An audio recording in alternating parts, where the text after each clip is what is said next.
1-900-494 freak.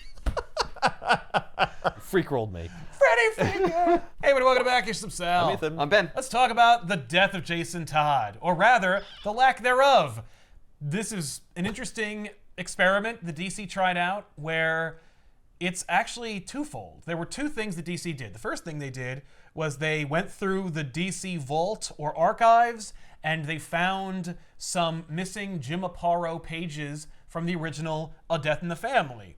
Because, you see, when Jason Todd was killed, they did it in the most respectful of ways via a 900 number.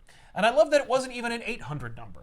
See, back in the day, a 900 number was how you bilked money out of an unsuspecting audience because they were so used to the 800 number that the 900 sounded so familiar that when they used it, no, you were charged money for making the call. But because I didn't have to put money in a payphone, I didn't see that until the phone bill arrived. Until the phone bill arrived. An in-house ad was placed in the back of Batman Comics, letting people know that Robin was on death's door, and it was up to you, the reader, to help hasten it or prevent it. 2 900 numbers, one for the death, one against the death. And the deaths had it by a very small margin, and there have been many, many different rumors and theories and ideas and proclamations about it. For the longest time, we were all just kind of like, Jason Todd was deeply unpopular, and so the people had their voice heard. They wanted him to die. There were other people that said a robocaller juiced the numbers such that death slightly edged out the lives option, and so we had it. Right, someone paid like thousands of of dollars in fees. Well, no, if you call quickly enough. Right, you could hang up. Yeah, I guess. Maybe like, only 15 cents. Yeah. Like, did they just count the number of calls to each number? They didn't really care about what you said when you called? I mean, it says these numbers will work only in the US and Canada between the following hours. Oh. You'll be charged 50 cents for each call, which will be connected to an acknowledgement message. Oh, so you had to call during a certain time of day, but also it was a machine that was answering. And you still had to pay 50 cents. No, I don't think it was a person. I'm assuming it was just like you call, and then you get a message saying, thank you, we've recorded your call for Kill Jason Todd. Right. Yeah. So basically just people paid 50 cents to save or kill Jason Todd. Yeah. Wow, 50 cents each. That's a lot in 1988. That sucks. There were 10,614 total votes, 5,343 for death, 5,271 for survival. Okay. The margin of victory was 72 votes. Wow.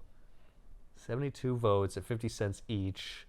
So it's about $35 made the difference. So it cost $35 to kill Jason Todd. Of course, the total was, what, 5,000 some votes? Per vote. So it was 10,000. 10,000 total was spent. So about $5,000. About $5,000. That's not bad. It's a pretty good, easy, passive revenue stream for DC, where it's like, we just made $5,000. Yeah, except... Can we kill any other sidekicks? Hey, Speedy, you're next. Except they had to, the call had to be paid for. Yeah. They had to get the number. They had to have the machines. Yeah. All in all, it cost them about $7,000. The reality is, if Freddy Freaker existed, then it couldn't have been that high a cost to generate a 900 number business. These phone lines were active for approximately, 36 hours? Yeah. That's it. Oh, it was open for a continuous stretch of time? Yeah. 9 a.m. on the 15th through out. 8 p.m. on the 16th. I see. I thought you were saying it was like open 9 to 5, like certain days, like that would be like insane. Okay, yeah, no, that makes more sense. This is the number. You can call during this window, and that's it. A day and a half. Yep. To kill Robin. I like the fact that they have to say, original advertisement, phone numbers are no longer valid. Don't call! You won't get anybody. It's not like there are 900 numbers anymore. Because of how fast this whole thing took, he had to do 2 pages. Oh, right, because he either lives or dies. Yes. Right. And there's lag. He's got to draw it, so yes. he had to have it drawn in advance. So technically, somewhere in the DC archives, there is an issue where Robin survives. Right. A whole issue? Well... Or just a page? It's just a page. Yeah. and slightly altered dialogue. What was the next issue? Because I wonder, like, they would have had to, like, their whole plot has to be different because of that decision. So were they just waiting, and then just as soon as the calls came in, they're like, okay, write the issue real fast, the next one? No, I think that it was rather future-proof, because no matter what happened, Jason Todd was going to go through it. And he was not going to be in the following issue's adventure. Right. So we just need to change the dialogue within the captions. Right, just a little Yeah, instead of bit, saying, oh, he's dead, oh, he's in the hospital. Yes, exactly. What's funny about that is we will see the original page by Jim Aparo. We did see it well in advance when Superboy punched reality. They recreated the page to show alternatives. And only recently did they reprint the very issue where Robin dies, which is an issue that I actually owned. They reprinted it with the old Aparo art to showcase like what it must have been like to read that issue with a surviving Robin. His mother still definitely dies though. And so that was neat to see. He checks his pulse just like he does in the original, only he's alive. And Batman looks happy. Super happy. He smiles in a crazy freaking way. Yeah, he's just like, he's alive, thank God. But he is really badly hurt, and I gotta get out of here. I don't have to worry about this. Oh, wait, I still need to get into but he is in like a coma or something. This collection here is called From the DC Vault, Death in the Family, Robin Lives, which is not how it was originally presented when it was published last year. But I do appreciate the way this collection is put together, because it's really a short miniseries, and it's just a what if. What if Robin didn't die? Right. Okay. Written by J.M.D. Mateus, by Rick Leonardi. Well, then you wouldn't have Red Hood. That's right. So... and nothing else. And nothing else. I guess you don't have Tim Drake. Tim would not be Robin. Yeah. Well, theoretically. I mean... Eventually, Jason Todd's going to grow up and go... grow out of the suit. That's true, yeah. But it only or be he like, just dies from something else later. Exactly. I mean, that would be much more frustrating, and it would That would be really sad. I mean, look. There, you save Robin for a year. Yeah, it's like Final Destination. Yeah. Like, it catches up. This book is very much a what-if comic, but at DC, there is a what-if comic that Frank Miller wrote, which was What If Elektra Had Lived? And in it, she doesn't die, and then at the end she dies. He's like, no, she does die though. And it's like, well then that's not really a what if Elektra lived, is it? It's what if Elektra died like a couple of days later. Yeah, like, no, what if she survived that one at that incident? moment? Yeah. What if we robbed Marvel of a deeply iconic moment? Thank you. That being said, you get it's another funny that one Frank like did a it. few days later. Yeah, it's not nearly as iconic. Oh, that sucks. But it doesn't matter because it's what if comic, barely a quarter of the audience read it. So, too many titles. From the DC Vault. Let's assume that that's like the initiative you're calling it, which there are no other books called From the DC Vault or under that banner. That's their imprint. They're trying to kick it off. That's another imprint from DC. Look, they even have like a little lock as the A in Vault. Time was and spent. it's at the top up here, it's in a different color. Yeah. So the title is Death in the Family, Robin Lives. Right. Yes, but it's from the imprint from the DC Vault, of which there is only one entry. Furthermore, Death in the Family is not the name of the story. The story is called A Death in the Family. Right. And it always has been. It's just that colloquially, as fans, everyone calls it Death in the Family. And they just didn't know? But you reprinted a Death in the Family with it, and you used the same font. So, like, you had to look at it and go, we're not going to call it a death. We're going to make the active choice to call this reimagining of the ending of a Death in the Family, Death in the Family. Like, well, I never liked that A. I finally get a chance to get rid of it. Except you didn't write it, man. Like, you I know. didn't know anything to do it just with always bothered me as a kid when I was reading So it. weird. But also, we no longer have a Death in the Family. That's right. So we're just referencing Death in the Family. But what death? But there's no death anymore. But isn't there? There will be a death. Oh. But in this family? No. Well, his mom did die. Not Batman. That's not the Bat Family. No. And then the book's called Robin Lives. And I'm like, I guess, yeah, that's fine. It works. They could have just called it Robin Lives. It would have been fine. I guess fine. Death in the Family lets you know what it's connected to. Absolutely, but So- you're not doing it accurately. You're calling it Death in the Family, and it's called A Death in the Family. Also, Yeah, This is just a little confusing They use is the all. same font As death in the family. A death in the family. You should have just put the A in. I know. But I guess because the A is lowercase, so if they did it, it would look weird. It would look weird. I guarantee you, maybe it was. I'll bet it was the letterer. He's like, it looks weird. Well, and because but we tried it looked weird. When you printed a death in the family back in the day, it was vertical. It was a death in the family. Right. If we did it like that, it would be okay. But if horizontally, it looks like trash if you do that. Yeah, it throws off everything. It actually undermines the entire artistic piece, and it's not even worth making. You should call it, from the DC Vault, Batman, A Death in the Family, Robin Lives. Yes. If you wanted it to be accurate and therefore better, it should be called that. And that's why it's Batman, A Death in the Family. Yes. That's why the A is lowercase. That's true. That is, yeah, that's a good point. Yeah. By the way, this blasphemous tome is in the comments down below if you want to get a copy. It, unlike its original printing, does also print the story of A Death in the Family. This is the not part of the book. That's more than the story you're buying. I know. Yeah. You are getting an alternate version of the original trade paperback of A Death in the Family because they don't show you both pages. This is the version where Robin doesn't die. Right. Except for the fact that they made no changes to the following issue. So when they refer to Jason, they talk about how he's murdered. So... Oh, why would you go to all that trouble and then screw that up? Because they never made another version of the following issue. Okay, maybe that's meant to be like, to not let the Joker know that he wasn't successful. Right, exactly. Yeah, they have to tell everybody in every interaction. What about when he's talking to Superman? And Superman says, I read on the telex about your ward Jason Todd being killed in an Ethiopian warehouse fire. Was he Robin? Yes. That's just to really sink the story. So they... Yeah, okay. So they had these pages, they just reprinted them. They weren't going to like go in and like make changes. No. The only change they were going to do was they were going to put in the original Aparo art for the alternate version of the reveal. It's just that you had to do work to do that. So why not take it an extra step and actually like rewrite a little bit of the dialogue to make it not weird? I know, because you could say he's in a coma. I mean, they did the same thing in the G.I. Joe movie, where Duke is clearly murdered. Yeah. And they're like, he's falling into a coma. And then everyone cries. And then they slowly move Duke's body, comatose that is, into a truck. Also, it's written by Jim Starlin, creator of Thanos. And they did approach Jim Starlin of doing Death in the Family, Robin Lives. And he's like, nope. I'm good. Yeah. Do I want to do an alternate version of a story I wrote in 1988?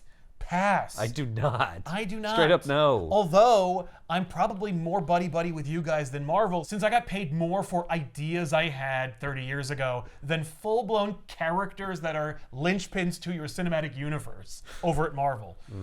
That being said, yeah, Starlin had no interest in doing this. So they asked Uber writer J.M. DeMatteis, and he's like, oh, yeah, I'm in.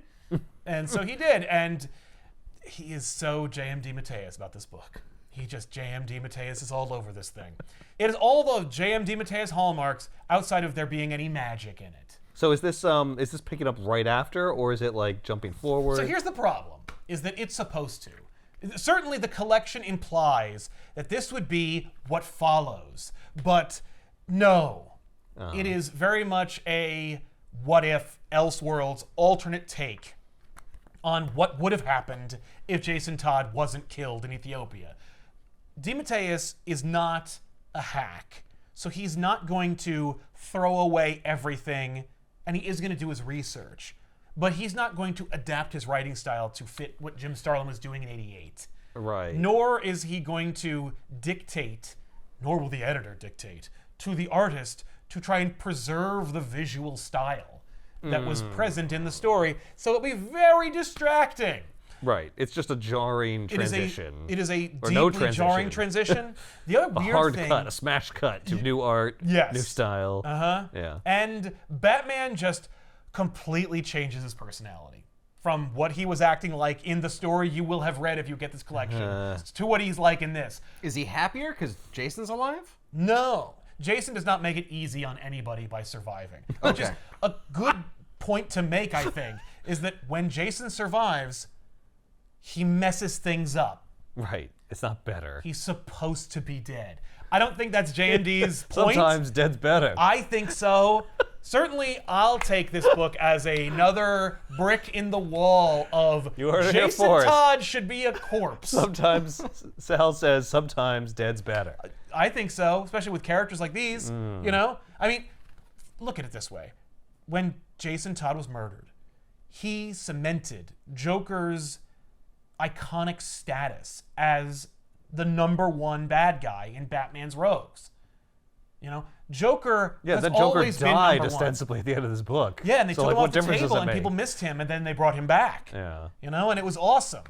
I guess it created the scenario where when he came back, it was awesome. a big deal. It was a lot more eventful. You're like, you can't bring him back. He killed Jason Todd. Well, like, what's going to be the next never story? forget what Joker he did. killed Jason. What's the next one? It's lame. But they are aware at DC that it's a big deal. Right. And I think it puts Joker in another place in Batman's brain. Yeah. You know, it used to be the Joker was just one of the more annoying ones. And now it's, he murdered Jason. I'll never forgive you. And I will never forget. And it's like, that's kind of cool. And also, you get the great icon of the costume in the cave. We've been over it. It's just more iconic for the sidekick to die. The story of, from the DC vault, Death in the Family, Robin Lives, is Joker is dead, shot in the head. What?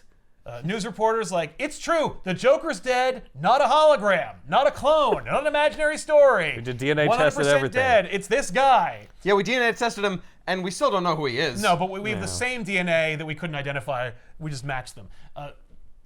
Batman was there, and he didn't stick around for comment for some reason.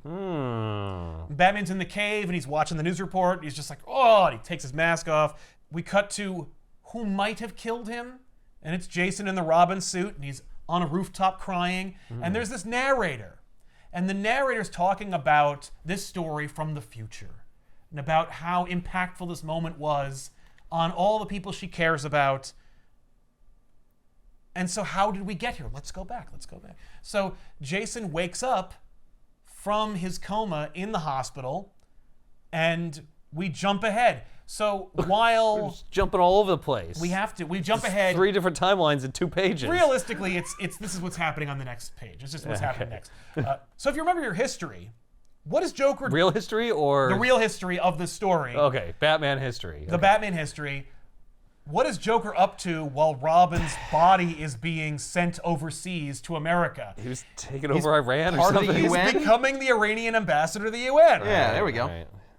As a To gas everybody, right? Yes, to gas the UN on behalf of the Ayatollah. Which he does. Yeah. Yeah. And then Superman ingests the gas and gets rid of it somewhere. Yeah. In this case, because Robin doesn't die, the Ayatollah gets cold feet on the assassination attempt and revokes Joker's Iranian status. So Joker's in his office, and Iranian reps are like, hey, by the way, you're not going to be addressing the UN after all. The Ayatollah changed his mind. You're going to have to give us your pass Something back. about you're not hardcore enough for him. Right, and like Joker's maybe like- if you killed somebody. Then Joker's like, what? This is insane! So anyway, he murders them with gas and saves one of them. The same gas he tried to murder the UN with. Presumably? Yeah. He's just always got that gas ready. Yeah. That's So awesome. he doesn't kill one of the reps, and then Batman shows up, and he's like, that's enough, Joker. And instead of him being like, I'm gonna kill you because you killed Robin, you know, Right. like the last one, which is Yes. one of my favorite Jim Aparo depictions of all time, where, you know, Joker gets on the helicopter, Batman chases after him, no dialogue. Joker never gets near the UN building.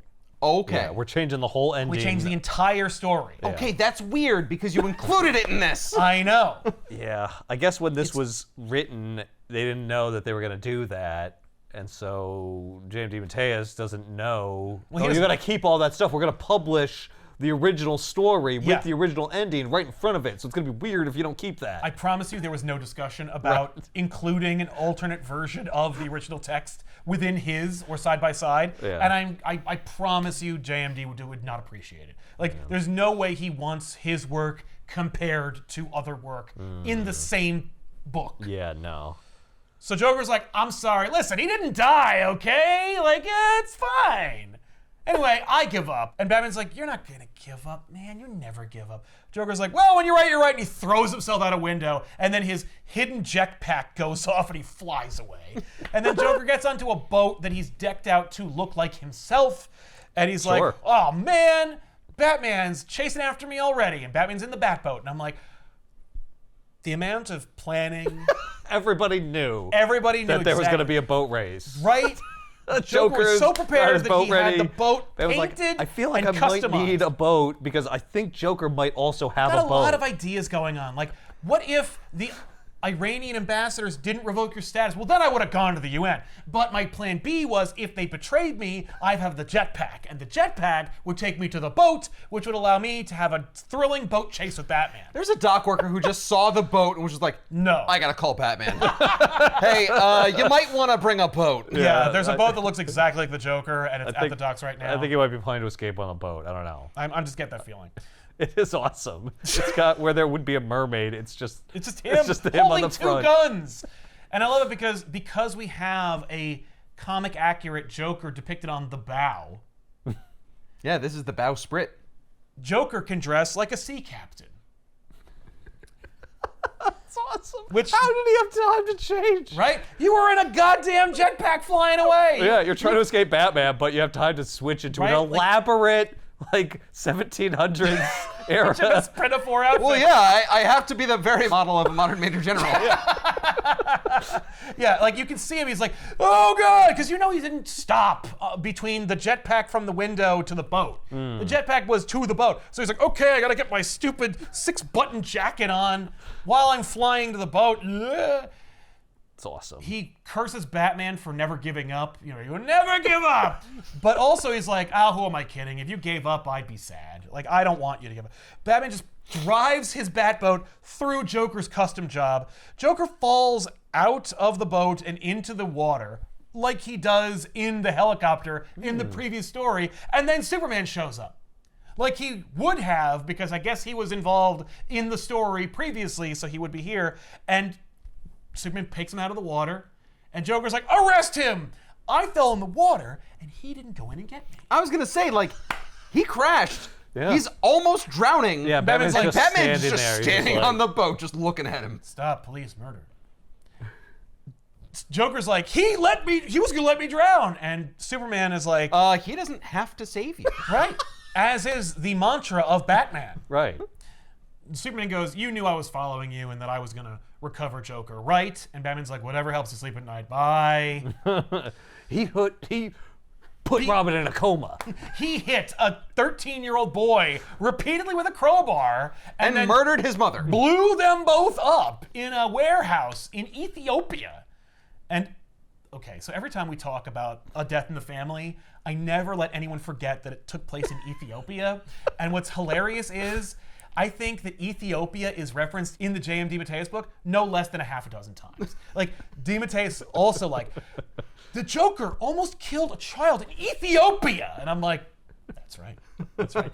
And the warehouse blew up. Everyone thinks it's the crowbar. Right, but it's the explosion. Explosion killed the boy. Yeah. The crowbar. The crowbar is important because he didn't torture him with it. The crowbar softened him up. But Robin was still able to loosen knots after the beating and have the wherewithal to throw himself in front of his mother when the explosion went off. Well, he was able to loosen the knots because his bones were broken. The knots on his mother.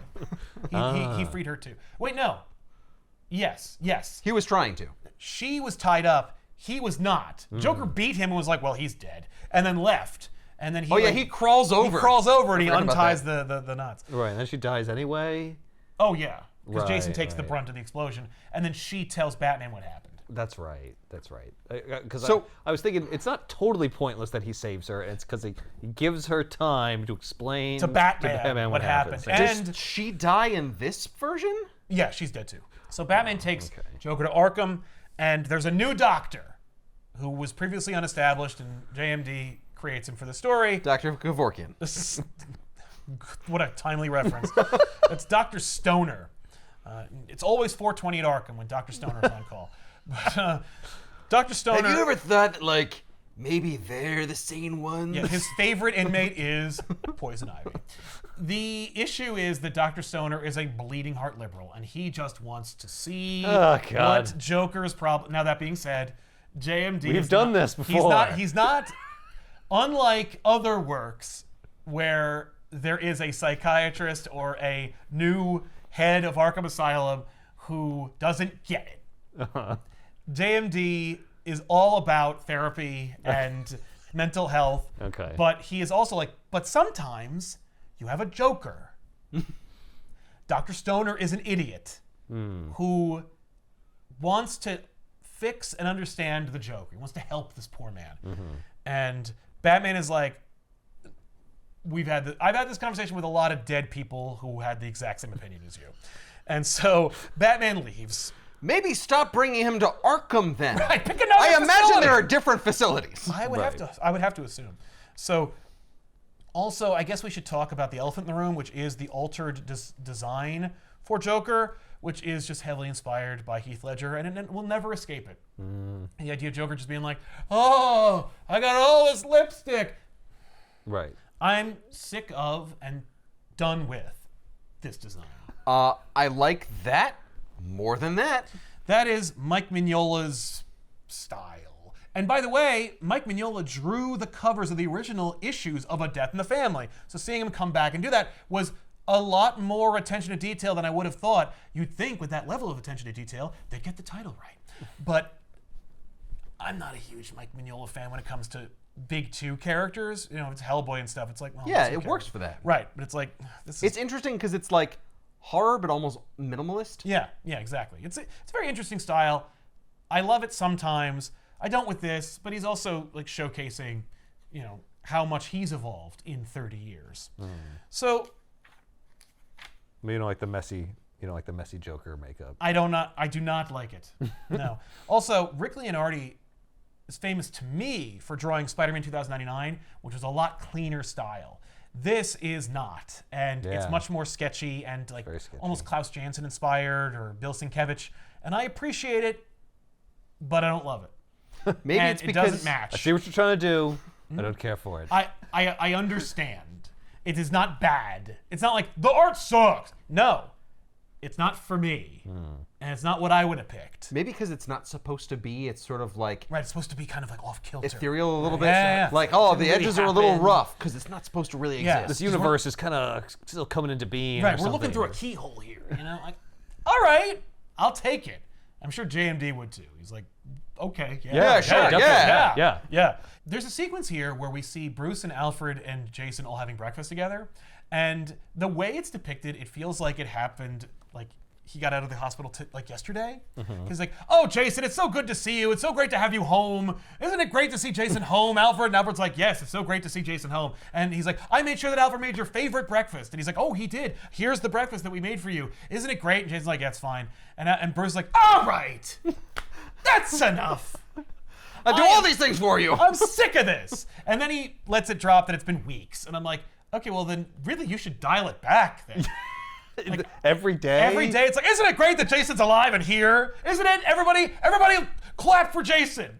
Isn't it nice that every day is your birthday? Like, don't do that. Just dial it back. But then again, the whole book is about Batman needing help professionally.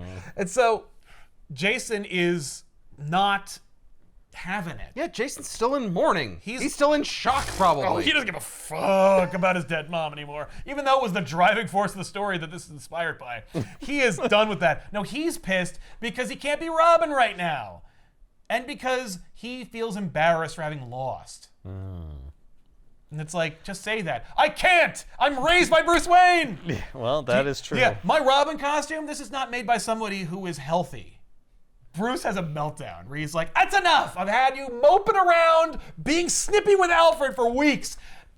Shut up, all right? Just cut it out. And Jason's like, oh, and he cries and runs away. And then Dick Grayson shows up. And Jason's like, oh, great, now you're going to talk to me. And he's like, no, I'm not going to talk. I'm going to listen, and we're going to just hang out. And Jason and Dick have like a conversation we never see. It's explained through narration by Jason's therapist. Okay. Who you'll meet later in the story.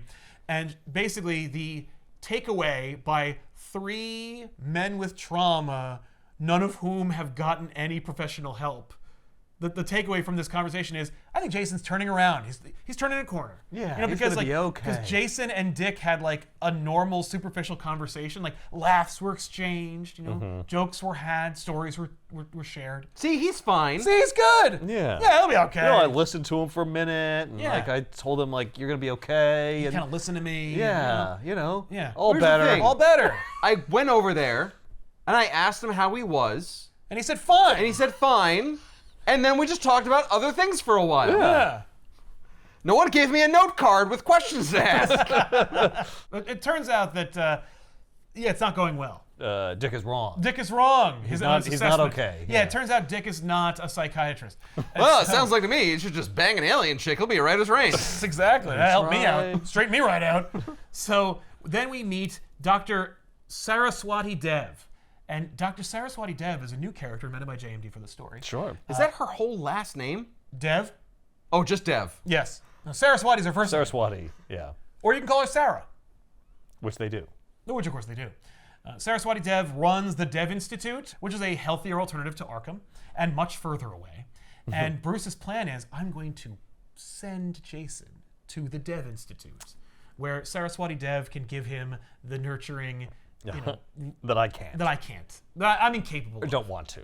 I'm Too busy for. I'm very busy. I'm sorry. You think she's gonna nurture him back to health? Well, just, through therapy and through whatever all this crap structure I don't know. and, And sympathy and empathy and Yeah, whatever the hell else and he needs. activity. My parents sent me to boarding school. That's what I'm gonna do with him. Yeah, exactly.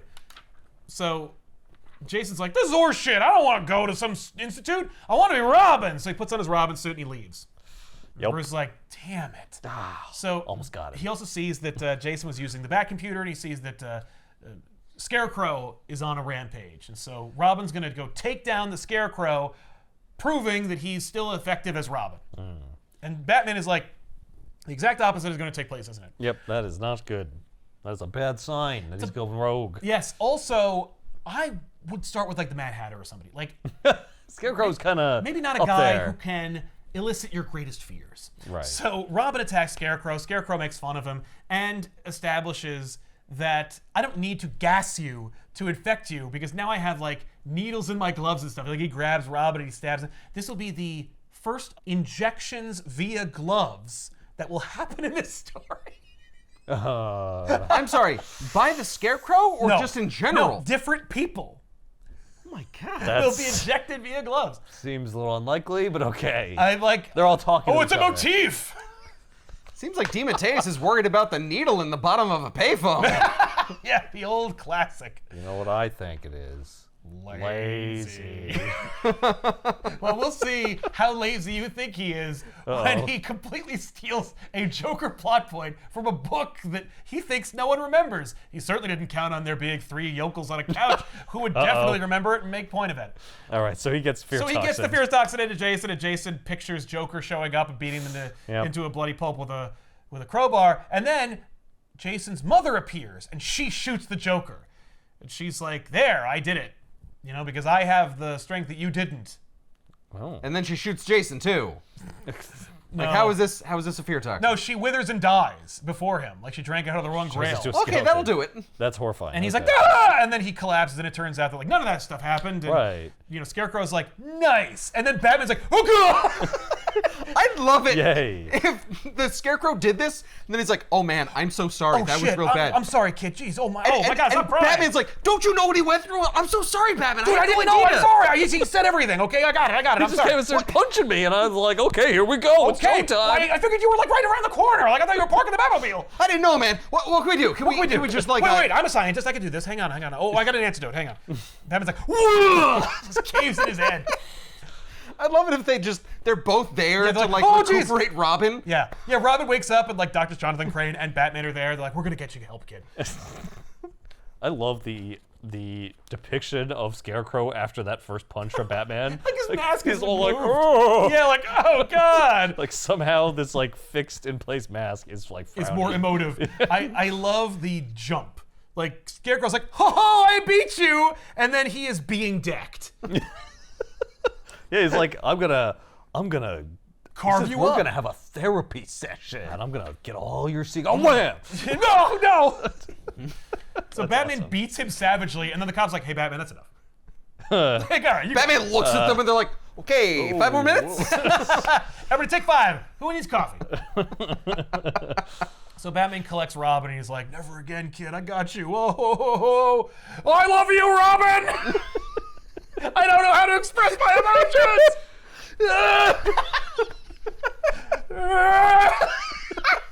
Just a bunch of big roided out men going, "I don't know how to cry." Which, like, I mean, that's the book. The book, like, the second that I recognized that the narration was from Dr. Dev, I'm like, oh, the book's about therapy. Yeah. Oh, the whole goddamn thing is about how Batman's a mistake, isn't it? Your whole freaking book is about how Batman sucks. God damn it, I don't want to read that. Oh. It's still gonna be good though, isn't it? But it's a Batman book. Yeah, it is. Yeah, so but you're gonna read it. It's a what-if Batman book, so we can really pull the thread of like, hey, if you were really rich and powerful, why don't you use your money to help people less fortunate than you instead of making another Batmobile? Oh, I'm so sick and tired of that goddamn bullshit. But you know what? Thank you for putting it in like a what-if book instead of in the regular series. Because, I mean, like, can you imagine if there was like an entire plot point in a actual honest-to-God Batman series where it was like, Batman being rich is a problem. Let's take away his billions of dollars and see how that goes. Like, that would be really lame. Thank God there's no long-running series where that happened. Anyway, every issue opens with the Joker being shot in the head and dying, and Batman being like, "Oh my God!" Because like they don't want you to forget that Joker dies in the Death of Robin alternative story. Shit gets out of hand in this book, apparently. So Joker's in a therapy session with Dr. Stoner, and he pretends like it's going well, and Dr. Stoner's like, "Don't lie to me. Why do you want to fill my office with a house of lies?" He's not actually really aggressive. He's like, "Come on, Joker, don't lie to me, man." Also, we have like a plexiglass thing between us, like that conveniently can raise, when I want to get killed by him. And, Joker's like, "Oh, you piece of shit, you fucking asshole." And he's like, "All right, well, that didn't work out." And it should just be video sessions. I know, but he's in a whole other room. No, I want him to know that I'm here for you. But I'm also This shows a layer of trust. Yes, a big, thick layer. As much as I can. Yeah, at least 6 inches. And he cries, like when Joker's being taken away as like a raving madman. Dr. Stoner's like, "The poor man. He just needs a hand." Right, I know there's someone in there. There's a real person trapped deep inside in that there. psychosis. Yeah. Don't forget, I have to get to him. J.M. DeMatteis also wrote a Legends of the Dark Knight Batman story called Joker Going Sane, which we also covered, which is this Joker. Like, this is genuinely, actually a alternate sequel to all of the Batman stories that DeMatteis has written. Not just because it features the Joker, and the Joker has his weird old film affectation personality trait that is only present in that version of the Joker, but also because at least one character that J.M. DeMatteis invented for a Batman story in Legends of the Dark Knight does appear in this story. A character that no one but him would ever use. Mother Grimm. We will never talk about Mother Grimm outside of the context of the story. So this is the only time you're going to get your Mother Grimm fix. Anyway, Batman is following a case. Basically, it's child trafficking. Oh. So he's super aggressive, and he's also like cherry picking his cases. I feel guilty about letting a child almost die, and so I will save all the children. I'm Santa. So he's chasing down a lead. Eventually, he finds Copperhead, because DeMatteis wants to use Copperhead. He didn't invent him, but it is neat to see Copperhead in a story with Batman. He's got a cool costume. He's got a fun costume, like it's a Snake Man. Yeah. It's a lot. It is a lot. He does look like he would fight G.I. Joe. Also, he has arms and legs. Shouldn't he just be one body, just wriggling around? He's not a Captain America villain. Very hard to fight. He's a dude in a suit. Now, unlike the Serpent Society, who are snake men, this guy is a human dressed like a snake. Okay, so we're not going to have Conan come out and fight him. He's not. This is not an emissary of Set. He is definitely just a guy. He's a mercenary. You'd think the snake helmet thing would kind of reduce his effectiveness as an assassin. It is not. No, those fangs have poison in them. He can bite you. Yeah, but they do obstruct his vision and his mobility, I would think. And they're also close to your own face. What happens if one just gets pushed into you? What if you sneeze? Achoo! Yeah. Yeah. Well, you gotta be careful. Why have we only seen Copperhead in this one story on this show? That's why, because he's lame. Does this his mouth flop around when he runs? I assume. But he hopes you never see that. So Batman just like beats Copperhead mercilessly. He's on the cover of this issue, and it's he is. He's in 3 panels. Yeah, but he's Batman in like a second. But he saves the children, and he beats Copperhead, and that was awesome. Yay! Was Copperhead trafficking the kids? He was working for the mob who was trafficking the kids. He's a mercenary who was protecting their interests. He was aware of it. He was aware of it and facilitating it. He is just not unhelpful. Yeah. So Batman saves the kids. Once again, another image of snake people lying to kids. Like in the 80s, when we were all experiencing that. So Jason is sent to the Dev Institute, by the way. Yeah, after the last Well, you're a 13-year-old. I mean, at the end of the day, you may be Robin, but... but I'm shipping you out. You're going. Yeah. You are my ward. Right. And you got to do what I say. So he's sent away, and he's trying to talk to Dr. Dev. And, Dr. Dev is, like, sympathetic and understanding, but she doesn't get the whole picture. She knows that a rich white kid was almost killed in Ethiopia. She doesn't know that he's Robin or that Bruce Wayne's Batman. That's going to make it a little difficult. It's going to be harder. And especially because Jason has a lot of guilt and he feels like responsible for it, but he also knows that he has to lie. So she knows he's lying. So it's What do you think Batman told him when he's like, now, this is a therapist. They're going to want to know some details about your life. But you are leading a double life, and you cannot reveal it. Yeah. So think of figure this as it out. A test, a Robin test. Right. Yeah. See how well you can craft your story. It's like you're undercover. Like you're playing a part. You're That's how you want to approach therapy. with a cover story, a shield, if you will, to block you from all those unpleasant things that are going to come. You're under a pseudonym. You're playing Jason Todd, a boy who was inexplicably attacked in Ethiopia for no reason. While his wealthy, aristocratic, single-man caregiver was gallivanting across the Middle East for no reason during a pretty volatile time in American history. What was all that oil? Yeah. Bruce Wayne's a oil berry. It's not working. And also, Dev can't really get at the core of the problem because she doesn't know that he's Robin. Yeah, isn't it problematic? Doesn't he just want to keep going out and being Robin? Yeah, but he's far away. He's nowhere near the city, so he can't just like run out. It's like miles away from anywhere. He's certainly not resourceful. Well, it's like, even if he was, it's like, he'd be exhausted by the time he got to Gotham again. You can't hitch a ride. No, but plus, Jason, like, there's a part of him, I think, not that he wants to be there, but he does not want to blow the cover for Batman. Right, of course. Yeah, he can't just give it up. And by the way, every issue has running commentary from Dr. Dev about her thoughts and her introspection and her analyses of these characters. Yeah. And I'm like, I'm reading a Batman book. I don't care about what this wholly original character who does not wear a costume think about these characters that I'm here to read about. I did not buy the premise of what if Jason Todd didn't die in A Death in the Family? And the actual book is a backdoor pilot for the Dr. Dev show. Yeah, psychoanalysis. Yeah. That being said, like, I appreciate, like, look, I have hailed DeMatteis for his acceptance of mental health and for his multi-layered storytelling. Like, again, every Spider-Man story, like, you're going to have some ghosts that are actually memories that are going to illustrate the problem and parallel, the torment. But also, Carnage is going to show up or something. Yeah, well, Batman just punched a Snake Man. Like, what more do you want? We got Copperhead in there. Yeah. We shoehorned Copperhead in here. Yeah. And because it didn't matter what villain it was, I got to pick, and it was Copperhead. Yeah. Yeah. And, there was a fight with Scarecrow. Right? We got that in there. So, yeah. Right? Now you get 20 pages of therapy. You get 20 pages of therapy that are unsuccessful. When does Dr. Dev become a supervillain? Yeah, the therapist. The therapist. Yeah, exactly. I mean, she never becomes a superhero. You call her the shrink, and her thing is she shrinks you. She reduces your problems. So we see the first therapy session. It's not going well, and it's mostly because Jason's carrying on a double life. So Dr. Dev is in her office, and she's like, I am not getting through this kid. And it's just, I'm normally very effective, but it's not working. And then Batman emerges from the shadows, and she's like, holy shit! And he's like, I'm Bruce Wayne. Jason was Robin. What? That should probably help fill in some holes. Okay, so bye. So, and like this is like welcome. a doctor-client privilege, right? Like you can't tell anybody, or I'll kill you. You are not my client. Yeah, you're not my client at all. Okay, then I guess I need therapy too. I can't reveal my client's identity, so and doing so, Would revealing endanger your him. identity would reveal his identity, and so therefore I guess I'm not revealing. I knew that. You asshole. Yeah. I mean, look, I made a 13-year-old boy Robin. I'll tell you what, I won't say anything if you Fund the Dev Institute. no, if you come see me. Right, on every Once other a week. Thursday. Yeah. Exactly. I'm not seeing a child therapist.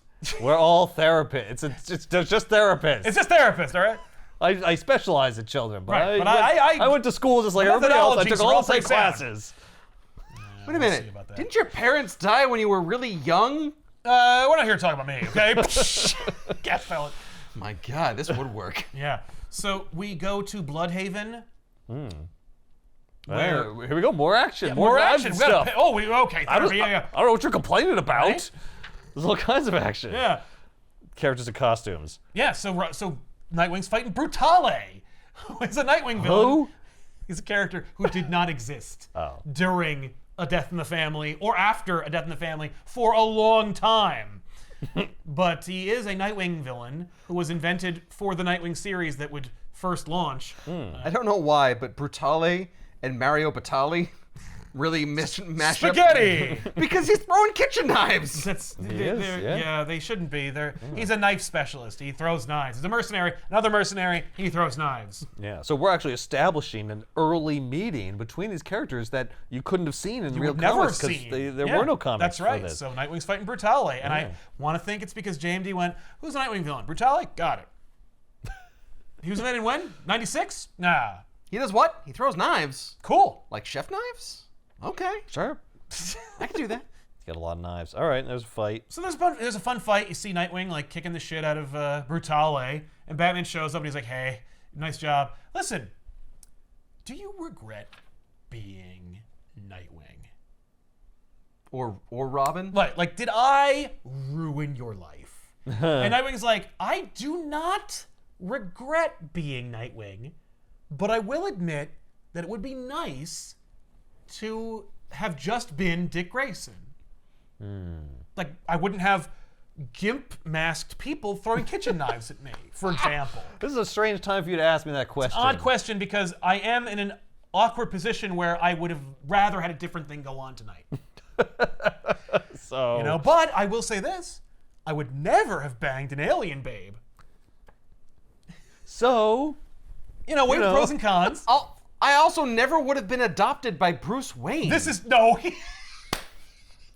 doesn't adopt him to make him Robin. He feels he feels a kinship. He's like, this kid lost his parents. I lost my parents. I'll adopt him, and then I'll make him Robin. It's not like it's he's like, well, what am I supposed to there do? we go, Robin. I mean, it's kind of like, he's gonna figure it out, and Right. then what? Like, Well- I better bring him into the whole thing. Like Alfred. Like, you can't live with someone and keep the secret Right, from him, yeah. and then he's gonna want to do something. He's gonna want to help. And you know wanna what? be part of it. Admittedly, so. I will need some help. So, Yeah. You know what? All right.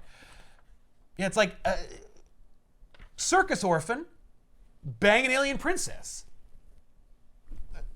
Right? I do not regret my life. Yeah. But no, it's actually a cute moment because like after the fight with Brutale, like they go back to Dick's apartment and Bruce like helps dress his wounds. And while he's dressing the wounds, he's like, "Do you like regret being Nightwing / Robin? Like, did I fuck up your life?" And he's like, "That's an interesting question. It's kind of loaded. I know where it's coming from. I know you have like another Robin who's literally in like therapy right now as we're talking." Right. And almost died. And almost got killed by the Joker of all people. Like, yeah, that's pretty messed up, and it's not fair. But, hot alien princess. That never comes up, unfortunately. He never says like, "I got to bang an alien princess." No. But he is like, I Batman like, cuts him off. He does because he's like, he says, I mean, sometimes I wish I was normal. Right, I wish I was normal. And Batman's like, "That's enough for me." And he leaves. No, but There he goes. And he's Batman, so it's not like I'll be able to talk to him later about it.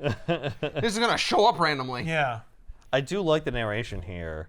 It wasn't his answer that upset me, Bruce told me later. It was the fact in all those years I'd never asked him the question. Yes. Like, Bruce realizes even as he's like, hearing the answer to the question, like, I can't believe it's taken me this long. Like you're on identity number 2. Yeah. And this is the time I thought to ask, like, do you want this life? Right.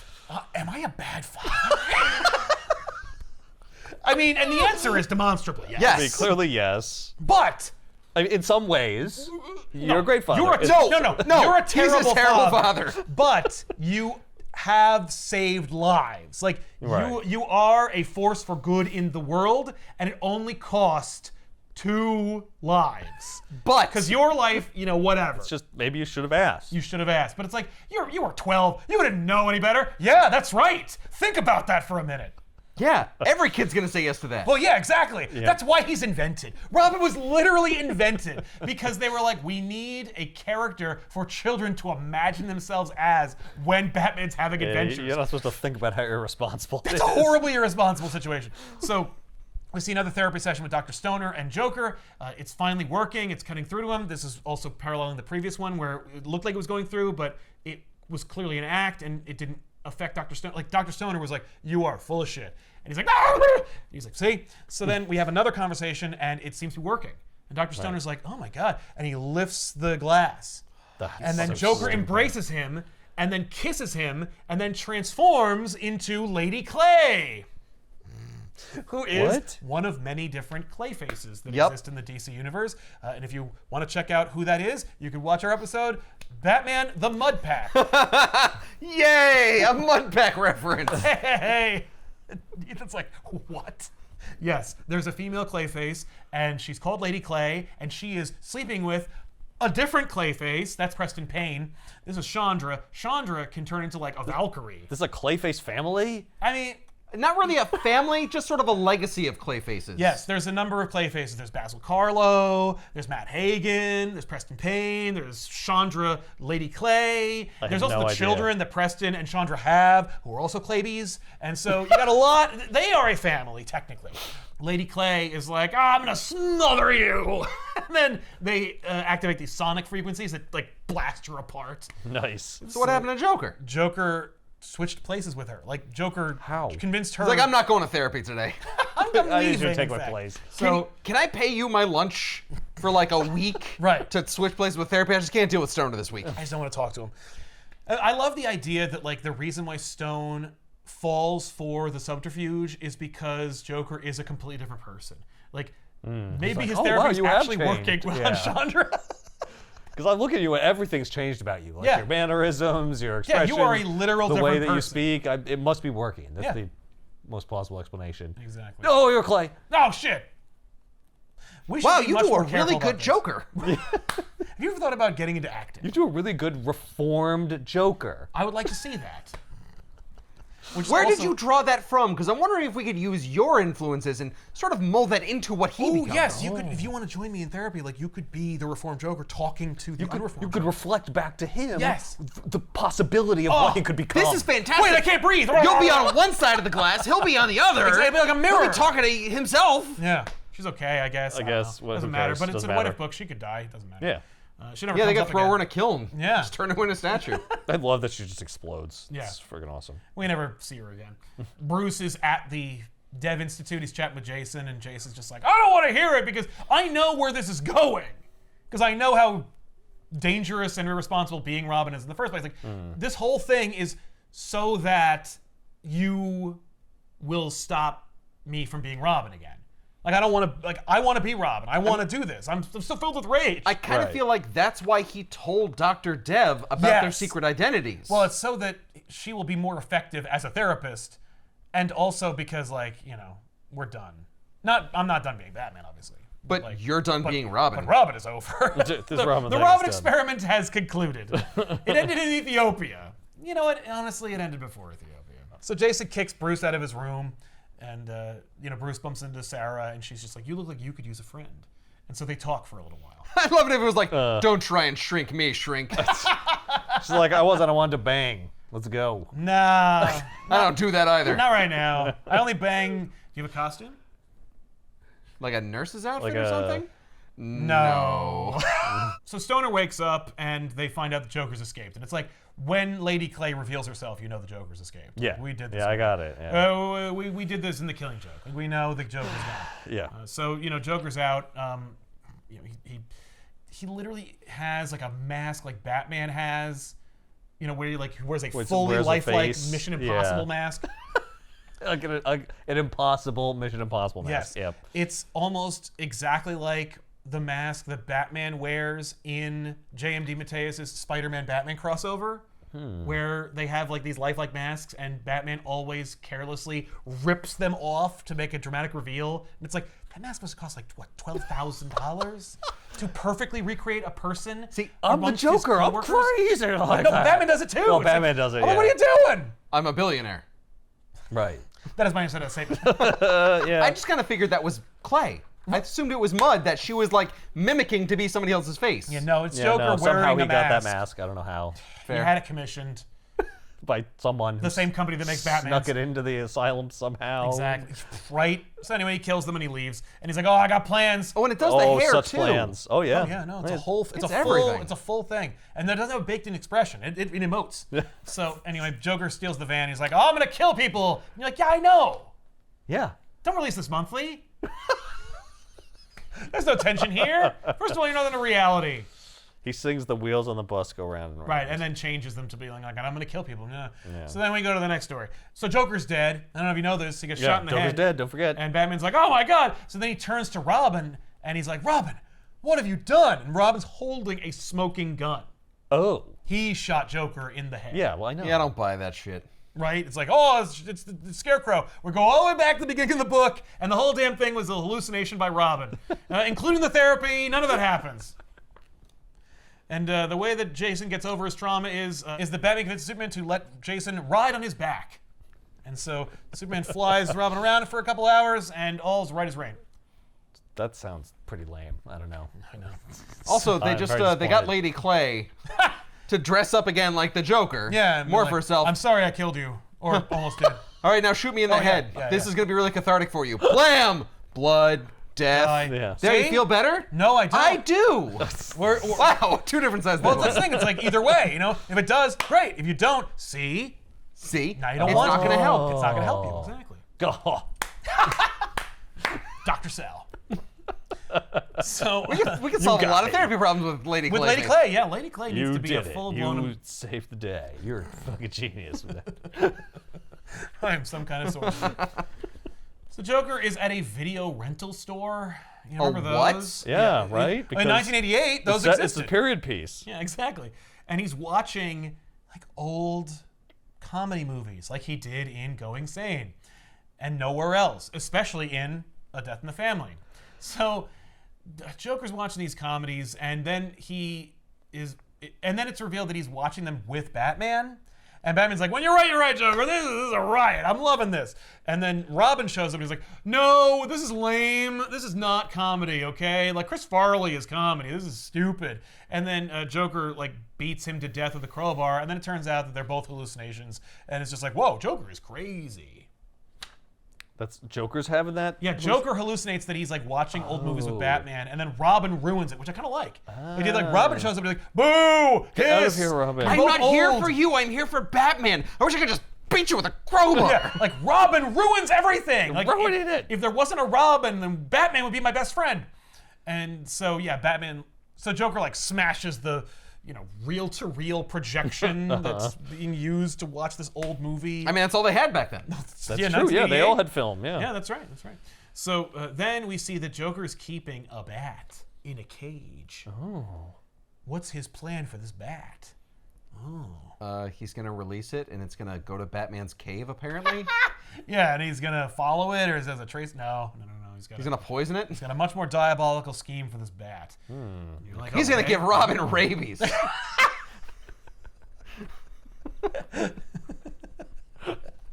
You're gonna have to get 12 shots in the stomach. It's really painful. Yeah. And they better catch it in time. Yeah, if they don't, There's no cure. You'll just die. So obviously, isn't that messed up? There's no cure. There's no cure. There's no cure. It sucks for rabies. For rabies. It's a thing we've been around. It's 2025. There's 2025. So clearly, Bruce is trying to fuck this woman because he takes her on his most famous date. He brings her to the grave of his parents.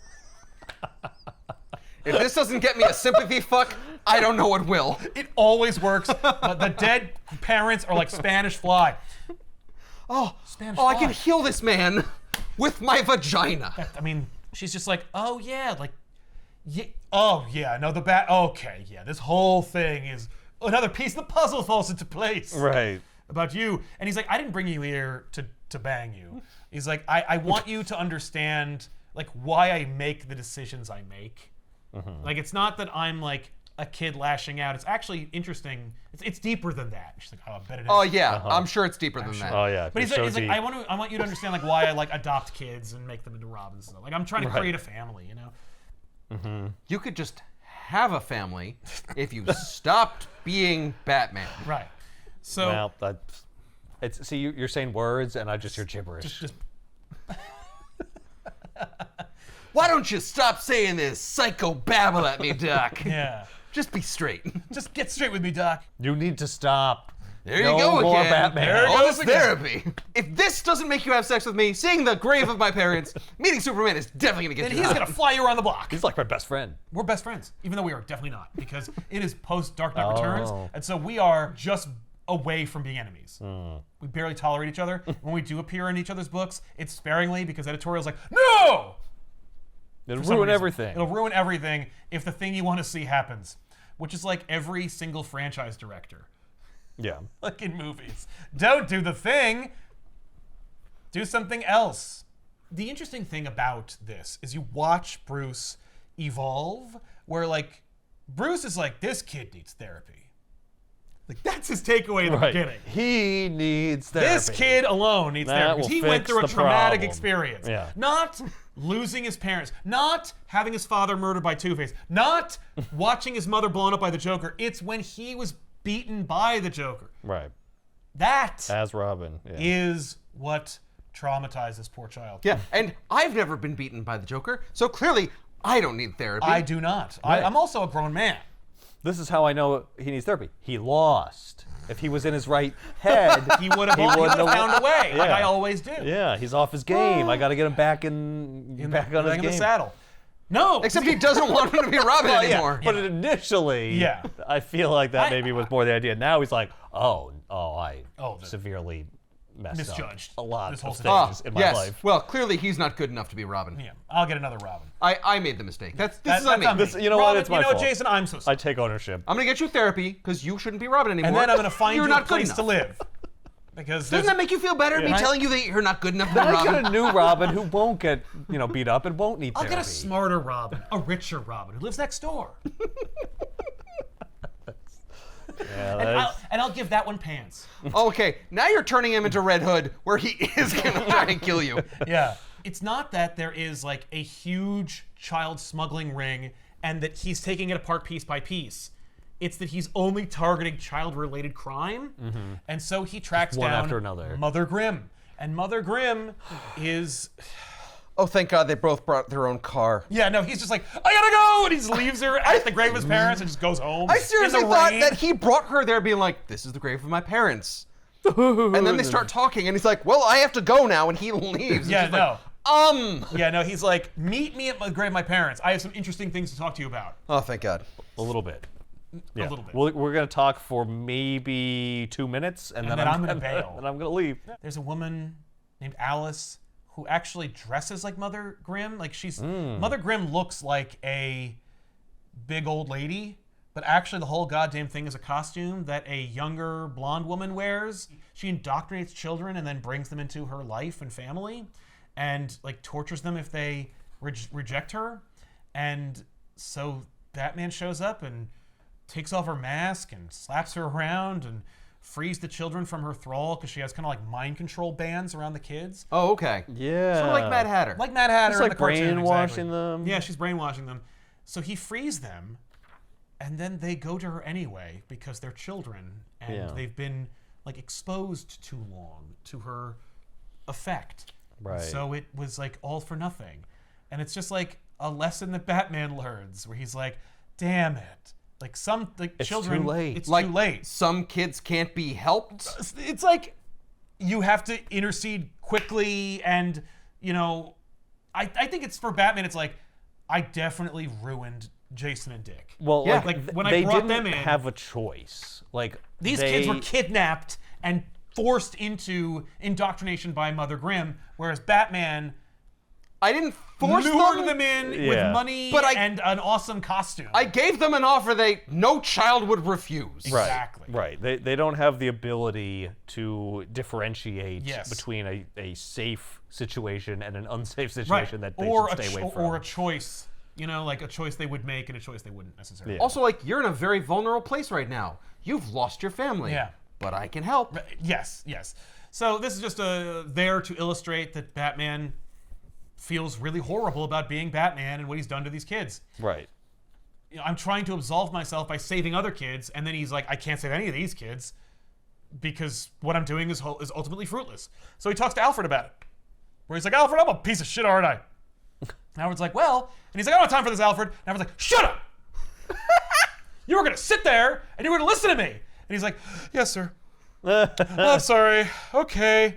And he's like, yes, there were times. I get to do this once every 5 years. Yeah. It's in my contract. There have been times where I thought you were completely off your rocker. You brought these poor kids in and you sent them to fight like the Joker. That's insane. But like, there's a lot of good you've done. Mm-hmm. And Batman's like, yeah, but I'm a piece of shit anyway. I gotta go. Like, maybe don't look at it as like all black one and thing white. or all the other. Like maybe there's some middle ground. Yes. Some nuance. Which I'm like, hey, thank you. No, I have to look at it as black or white. Otherwise, I'll never be Batman. It's like, but JMD is putting in there like, but if you look at it from a neutral stance, maybe you can make a better Batman. Right. But Batman's not there yet. Anyway, shut up. I have to leave. I gotta go. Oh, I'm just so sad. You're laying some stuff on me that I am not ready for. I'm not ready for this. So Joker's escaped, and so Batman's like, I gotta find Joker. I don't have time for this shit. Well, that's true. I don't have time for useless conversations, he says to Alfred. Ouch. Yeah, because I'm just trauma bombing everybody. It's like, now of course it's really funny because Bruce is like, they're working on the car, and Bruce is like, was that the right thing? Right. And then like Alfred starts to answer him, and he's like, I don't need you analyzing me. It's like, dude, you asked me. Yeah, no. My opinion, so you're getting it. Yeah, that's right. And then he does give it, and then Batman's like, No, I gotta go. No, I gotta go. I gotta find Joker. Yes, Yeah, well, right, you pay my fine. salary, so okay. Okay. well, I didn't want to listen to you, and I was validated by it because you had you your said piece, things and I didn't wanna hear. I'm still unhappy with it. That's right. And Okay. Alfred's like, well, if this were the early 90s, I would leave and go to England. Fortunately, it's still technically the late 80s, so I won't. Right. So, Okay. Batman's just like haplessly looking for the Joker, and he bumps into Nightwing, and they have a fun little like tete-a-tete. Like Robin's just like, you gotta stop, Batman! Just slow down and let me talk to you! Yeah. And they have a cute little back and forth. They're like, Robin like kicks Batman off of a rooftop, and then when Robin makes it back on the rooftop, Batman's behind him, and he's like, huh, how'd you do that? And Batman's like, trade secret. Nah. I'm Batman. And so they're like, all right, let's see what we can do. Let's work together on this one. Yeah. So So they do. Nightwing tries to convince him that like I did get something Well, out because of Robin's like, Nightwing's like, whoa, I didn't get to finish my sentence from before. Right. You just left. I do get to be Nightwing though. This is fun. I do like this job. I wouldn't trade it for anything. Yeah. What I said was there were times where I thought. I would want a normal life. Yeah. Not that that's definitively the only thing that I think all the time. Exactly. Because I don't. Because I don't. And Batman's like, oh, well, that does make me feel a little better, so let's team up. And so Okay. Robin finds the Joker. Oh shit. Not Nightwing, Robin. Okay. Oh, Jason no. finds the Joker, and he attacks the Joker. Joker is like some like turn of the century bobbies like shoot at him, and they say Robin dies at dawn, which is a great line because it's homaging a classic golden age Batman and Robin story, which is called Robin Dies at Dawn, which is like Robin dies in an alien world because that's what happened a lot back then, and Robin dies a lot back in the day, like pre-crisis, and then you kill him one time post-crisis, and everybody freaks out. But it's a fun homage. Anyway, so Robin takes out these robots or mannequins or whatever, and Joker's like, hello! And Robin is like, I'm here to face my trauma. I'm here to face my aggressor. The second I see him, I am frozen with fear. I am not prepared for this. I am terrified. And then Joker shoots him, and a boxing glove shoots out of the gun somehow, and he is taken down. What? Maybe it inflates. Is it like an inflatable boxing glove? I would hope. It's filled with like, CO2, so it's got like more of a punch. Okay. So then that is to say, Joker brainwashes Jason and then puts him in a new costume. He calls him Jokey the boy lackey, and he puts him in a Jokerized Robin suit. And now Joker is going to tear through Gotham with Jason Todd now transformed into his sidekick. This is not earned. It comes completely out of left field. It is done one page after the other. Like he knocks out Robin with a boxing glove bullet. And now Robin is just blindly following him. Presumably there's some kind of like a brainwashing or something. We had Mother Grimm. Right. You could have tied something in there. Yeah, no. Instead, Jokey the boy lackey is just hanging out with Joker and he's just confused. It's just like, he's got a concussion. It was from the boxing glove. Sure. That's better than nothing, which is what it is. And he's all like, I think I'm following Batman. Right. No, I would take that. That's actually a good explanation. Actually, if Joker put on something that looked like Batman's suit, that would be a lot better. Exactly. So Joker and Jokey go to the Stoner's house, and they're like, hey, asshole! I bet you thought that you could get through to me, huh? Whoa. I'm home now. Yeah, I am not. You want to do this? We do this at work. Right, I clock in. I'm getting paid for very this. He just closes the door in his face. Boundaries, Joker. You leave now. This is my home. Yeah, this is 1988. There ain't no You want to talk, you call my office. Call my office. I have hours. Oh, God, you're beating me. So then we mirror the scene of like Joker beating Robin with the crowbar, now having Jokey beating Stoner with a bat. Oh. Haha. Oh. And then as Robin is beating this man, he freezes and he's like, oh, this is like me. Wait a minute, this is the Joker. I shouldn't be Jokey. I'm Robin. And it's like, okay, you know what? Sure. I actually don't hate the outfit. I think it's like a very interesting The outfit's cool. It's concept. funny. Yeah. Yeah. The transition, how does he get him to behave this way? You've seen it. It's it takes place. He gets knocked out, and when he wakes up, he's wearing the outfit, and he's just there now. Yep. We're just okay. Assume there's some form of toxin. I was hoping maybe there might be like some kind of toxin, but he would need to expel it. Like it would have to burn through his system, and it doesn't. It's just he just snaps out of it. It's the nose. You put the nose on. Yeah, it's a mind control. Freaks him out. And so anyway, he's just like, you know what? Fuck you, Joker. Actually, I'm Robin. And he's like, oh, shut up. And he just slaps him around. He's like, I don't care about you. You don't play any role for me. Like you're nothing. I'm off to play with the adults now. And he just leaves him there. Oh wow. So I'm not even gonna kill you. You don't matter to me. Huh. That's great. I know. I'm like, because I beat you savagely and tried to murder you. Right. And it didn't work. Okay. Yeah. You think that bothers me? Well, right, yeah. Who are you? You're nobody. I did that to bother him. Joker's like, I don't retell the same joke. I beat you. It upset Batman, but you didn't die. So better luck next time. Right. Anyway, bye. Don't make your problems my problems, okay? Don't bring all your baggage to our fights. Yeah, because here's the headline: Batman v Joker. Yeah. There's no subheading of and Robin too. No. I don't care what the book is called. We all know what we're here for. So Batman and Nightwing eventually track down the Joker's hideout, which was the video store. And when they get there, they're like, well, I guess Joker left, and I guess Robin found him. Who knows what happened? Did they find like Robin's costume or something? Yeah, they find the R costume. like ripped off of his shirt. So like, oh, he was here. And then Batman's like, oh, and he's back. Because like Batman and Nightwing like clearly find the place seemingly after Robin and Joker have left. But then after Joker fails to convert Robin and abandons him at Stoner's house, he then goes back to the hideout and puts another clue for Batman. It's like, well, I know where you're gonna go. Well, I know where you're gonna go, and I'm not gonna make 2 stops. Right. Because we're almost to the end. So how about I just put up this bat? Yeah, you won't be able to figure out I go to Stoner's house. You're not gonna figure that You're out. not gonna I gotta figure that out. go. It's gonna take you a day or 2. I don't have time for that. So here's a bat with a note on it. Batman, meet me here. All right, bye. So Nightwing's like, okay, well, that's what we're gonna do. And he reaches for the bat. Because he's like, I think the bat's dead, is it? And he reaches for it, and Batman's like, oh, and he grabs his wrist, and he's like, don't do that. Because we don't know how messed up that bat could be. You don't want to get rabies. And then Nightwing gets tired, and it turns out that Batman has injected Nightwing with a sleeping agent From his glove? From his glove. He's like, I picked this up from Scarecrow. I saw that from Scarecrow, and I was like, that's not a bad idea.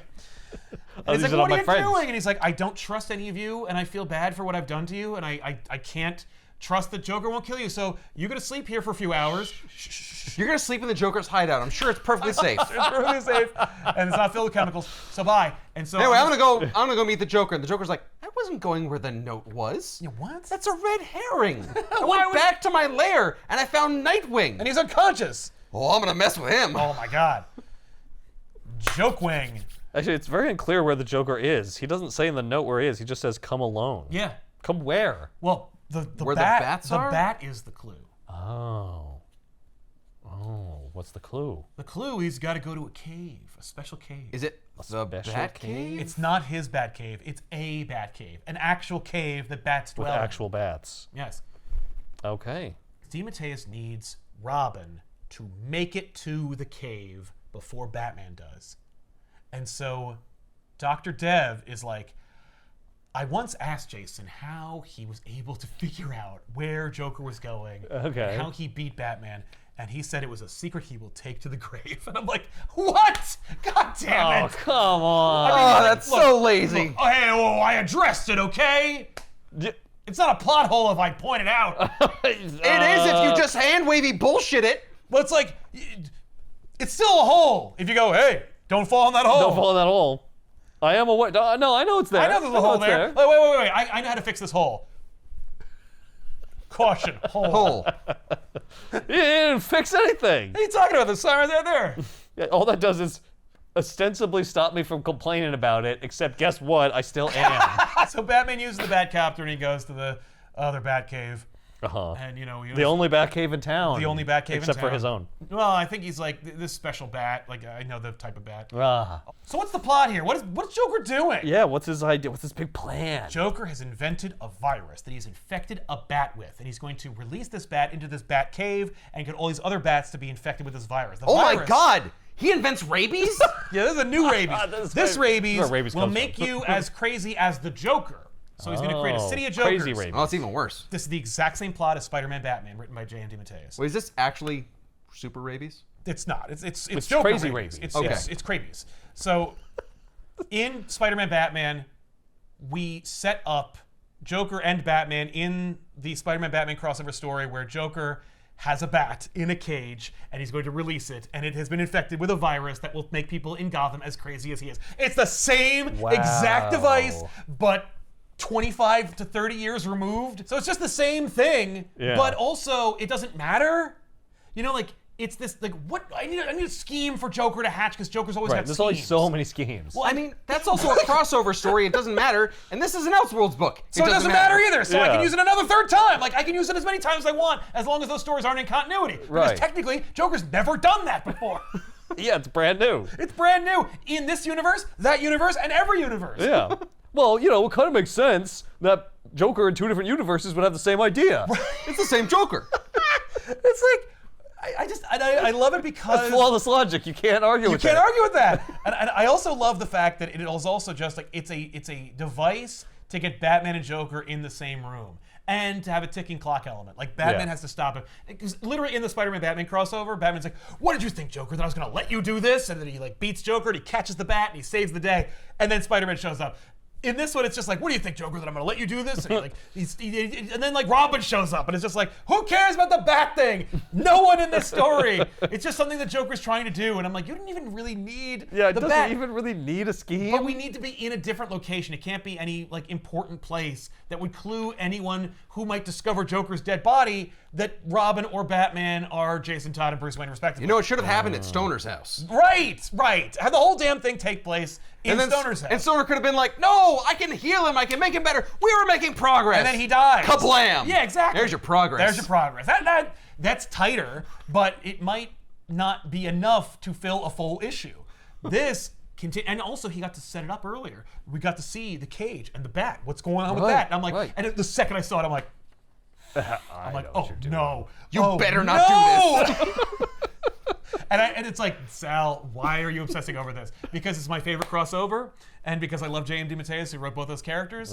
He also shoehorns in like film love into the Spider-Man Batman crossover. So Wait, did he write that crossover? Yes. Yeah. So he's stealing from himself. It's fine. That's why it's okay. That's why it's okay. It's not plagiarism. It's for me. But it's just lazy. But it's just lazy, and that's where it's like, oh, so if you're gonna have like multiple times where a character stabs someone else with a hypodermic needle embedded in their glove to either waylay or knock out your respective victim, Yeah, that's two recycled ideas. One of them is recycled within the book. Yourself in the same story. The other one is recycled from 20 years ago. That's a little less egregious. But hey, I learned this from Crane, except it's not fear-toxin.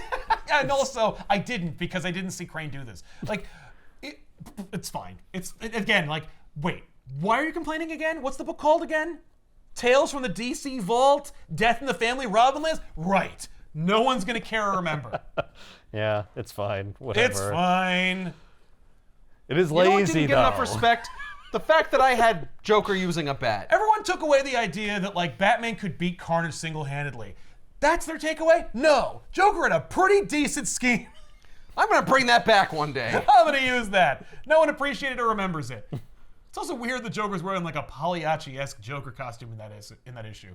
I want to say that's because Bagley was like, oh, I don't want to draw Joker in the I have to draw Joker in the original costume later in the book. I want to do something a little different. So Batman's like, so let me get this straight. Your plan is to infect everyone, make them look crazy, and you're going to start with me. And he's like, I'm going to make you drink this special liquid. And he's like, and that'll make me as crazy. And he's like, no. You are as crazy as me. But this will make you susceptible to the crazy I know you already are. And then you'll become like, I'm like, what are we doing? That sounds like nonsense. I feel like the Joker would be like, no, this is the antidote. Right. There's only enough for one. And then it's going to be you and me, baby. Right. I'm going to kill all of Gotham. You're going to have a billion Jokers to deal with. And then when it's all over, it's just going to be you and me left. That'd be a story. And it would be different from what you did in Spider-Man Batman. He doesn't offer him some kind of weird anti-killing joke. You are also just as crazy as I am, but this will make you more susceptible to a toxin. But whatever. What matters is it doesn't even factor. It's just something to fill pages until Robin can show up with a gun, which we establish on his way over there. He steals from a gun shop, and so he goes. Could have gotten it from Stoner's Joker. house. Yeah. Oh no, I'm sorry. He's a bleeding heart liberal. He would never have exactly. a gun. That's unbelievable. Yeah. Although it would be a hilarious contradiction. Oh. He goes to Stoner's house like, you hypocrite. Stoner's like, what? I live in Gotham. What do you want from me? Well, when people are breaking into my house, I don't have time to get them to... Stoner's like, I live in Gotham and I work at Arkham. Yeah. You think I don't own a gun? And I drive a Mercedes. So... The gun is a tool. I scare potential attackers... Blam! ...into sitting down on my couch over here, and then and then I analyze them. Yeah. So, Robin shoots Joker in the chest, and Joker goes down. Oh, shit. And then he goes, I'm back up, haha. You think that shooting me in the chest, based on how flimsy and thin my outfit is, that it is absolutely armored. You are such a chicken shit. I bet you won't shoot me in the head, where I could definitely die. I bet you won't do it again. Yeah, well, I think you probably won't do it again. I bet I do. Okay, well then I plan. And so he's shot in the head, and he's just... And what's great is we slow down time, and the bullet's coming for him, and Joker closes his eyes and smiles like he's Jonathan Kent jumping into a tornado. Wow. And he cries. He cries. Joker and he says has enough last. time in the split second that Robin shoots him in the head. Now, Why? Let's think about this for 2 seconds. Why does Joker cry, smile, close his eyes, and say at last? Is he happy that he's freeing the world from his madness? Is this his one moment of cogency where he's like, you're welcome, world? Is it he's been begging for death his entire time? Is it he's trying to like corrupt Robin and ruin Batman's life, and so finally this is the way to do it? Like, there's a million different interpretations. It's a great weird thing. It's super specific and really weird. But also, I appreciate that it's like a conversation spark. It suggests to me that Joker is tormented. Yes. That Joker is a genuinely tormented character, which is what the Doctor was saying. And what we see when he's at the video store alone and he's like hanging out with Batman. Like he is a lonely, tortured soul. Yeah. The Doctor's not wrong. He's just bad at his job. Yes. Or he's wrong that there was another way out. Yes. Like, this is the way to stop it. This is it. At least Kill for the the Joker, please. Yeah. So he dies. And Batman's like, what'd you do? Oh my god. Oh my god. I can't believe you What shot happened, the Joker. Batman? You have batarangs. Yeah. Yeah, why didn't you? No, and you didn't stop me. No one says that. There's no time. Batman's just so surprised that he did it. And so then Robin runs away. And I love Dev's commentary because she's like, the two realize that they will never see each other again. And then a few minutes later, They Nightwing see and each Batman other again. find Robin, and they're like, hey. And he's like, you hate me now. And they're like, no, what are you kidding me? You're a fucking hero, man. You killed the Joker. Fuck that guy. You killed the Joker. That's great. But you're going to jail. Because you just murdered a man. That is the law, and, you know... Yeah, I'm sorry. You gotta get the cuffs on you. Yeah, we're not better than that. Because you're a murderer. Because I know that. So they all hug. These three poor, tortured men just hug each other and go like, oh, we're all so sad and damaged. But killing one man made us all happy again. If that's the message of this book. If you would just kill the Joker, everything would be all right. That's the takeaway. So then we get finally back up to the present where, you know, Joker died and people suspect maybe Batman might have been involved or something, but no one's asking any questions. Oh, he did die in a bat cave. Oh, yes, so he died in the Batcave, and someone saw Batman there. So, like, yeah. But So I think maybe you kind of have something to do with it. okay, Inspector Reporter. Detective Ethan. So, you know, Dev's commentary is like, he thought about turning Robin into the police for a few seconds. I'm like, no, he didn't. That's such a stupid thing for him to do. No. But he's like, oh, but he realized that, like, but the point of him even thinking about it is because he's like, well, if he did, then his secret would be revealed. But he was totally willing to let it be opened just to get Robin the help he needed. But also, no jury on Earth would convict him anyway. Right, what And is the also, point? fuck the Joker. So you moving killed on. the Joker. Anyone feel like he's guilty? No. Okay, cool. We, the jury, find the defendant. Guilty of saving the day. Well, he was convicted by a jury of his his peers that he's a hero. That's how it works. I mean, all I would have to say is that, like, I thought the Joker was going to kill me. Yeah, we all thought that. He's Oh, always okay. trying to. Okay. Acquitted. Yep. No Oh, problem. and Batman, like, Are you kidding me? He came at me. yeah, he ran at me. Oh, well, there you go. Well, he's the Joker. Huh? Then Bruce would be like, oh, I'm sorry, that's not what what happened. happened. I was there. Oh, I'm so sorry, I have to tell the truth. okay, so you're gonna are you testify. doing? Who are you? I'm Bruce Wayne and Batman. I have Wayne. to tell you the truth. Oh my God. I'm insulated from harm because I'm a A bazillionaire. crime occurred. I was a witness. This is my duty. Yeah. I have to do this. I'm sorry. Okay. I'm sorry, Jason. Sorry, Jason. Even Dick He is was like, a mass murderer. What's wrong with you? What the hell? I'm crazy. I'm man. still damaged. Yeah, I'm Yeah, broken. I'm really messed up. I seriously believe in justice, and this is not justice. That's this not is murder. justice. That's fraud. That's what that is. So Bruce Wayne is like, I can't be Batman anymore. That was a mistake.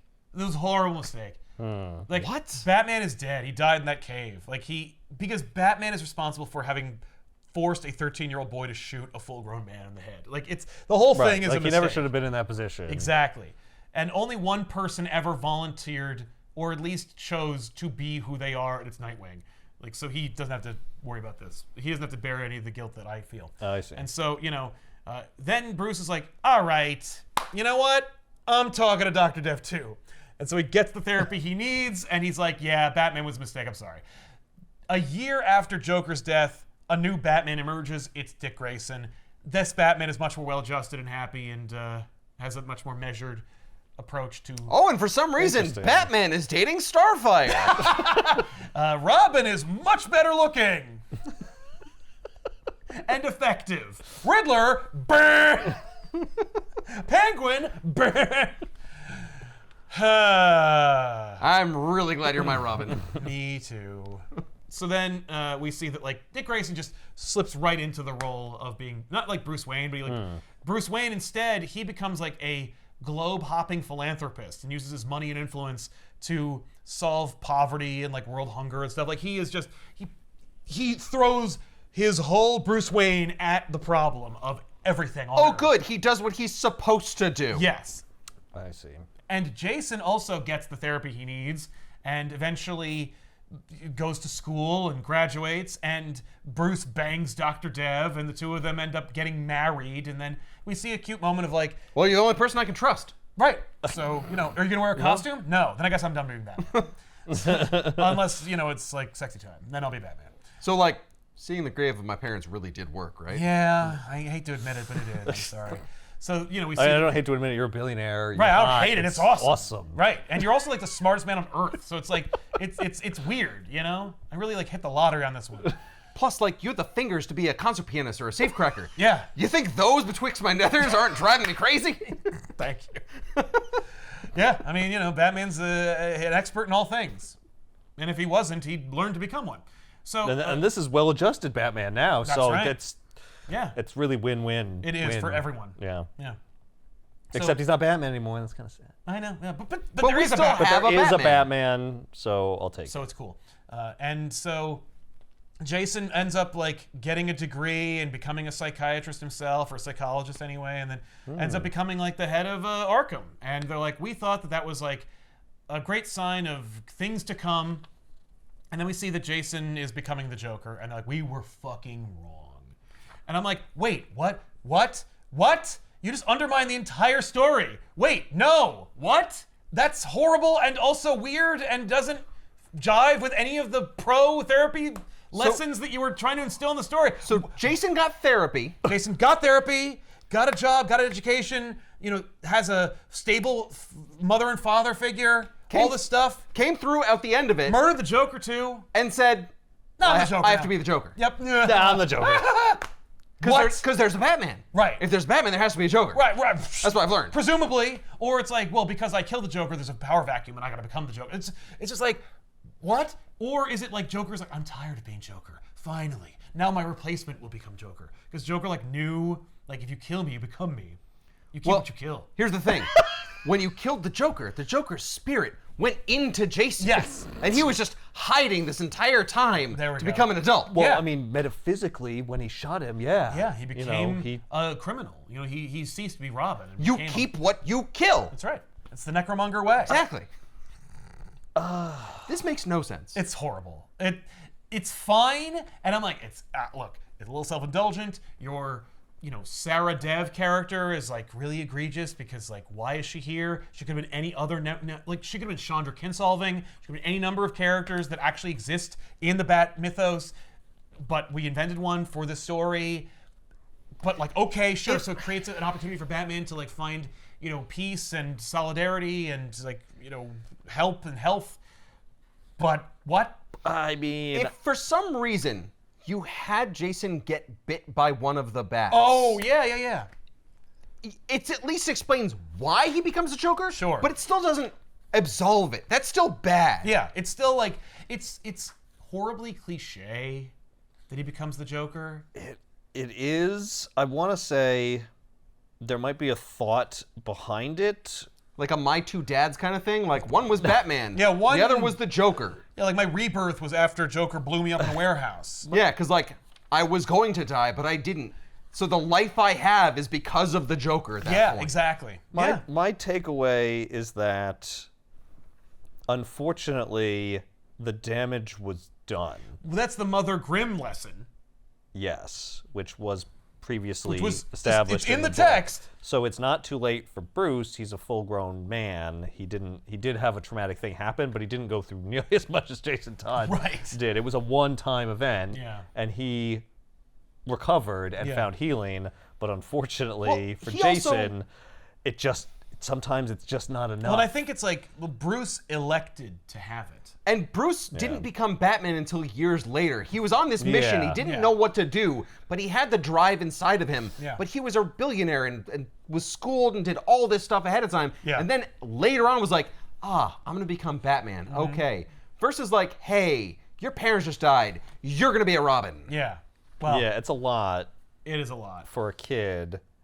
And perhaps also it's just, look, his personality wasn't suited to it. Yeah. You know, he picked the wrong... I mean, it's a continuation of Jason Todd should not have been That's Robin. exactly right. Like, this book is still like, Robin, Jason Todd is a corpse. And if he isn't, he causes problems. Yeah, Whether he's either Red Hood or the Joker. or a Joker. Like Batman's decision to make him Robin is an irreversible mistake to a certain extent. And the only way to rectify it is to kill him. Yeah. It's why you shouldn't have done it, Batman. Yes. Like some things you can't just fix. Right. Well, and I think you need to be careful. At the very least, like, you know, Bruce elects to get help. Jason never chooses therapy. No, like, Jason he's kind never of forced chooses, into it. He's constantly and repeatedly forced.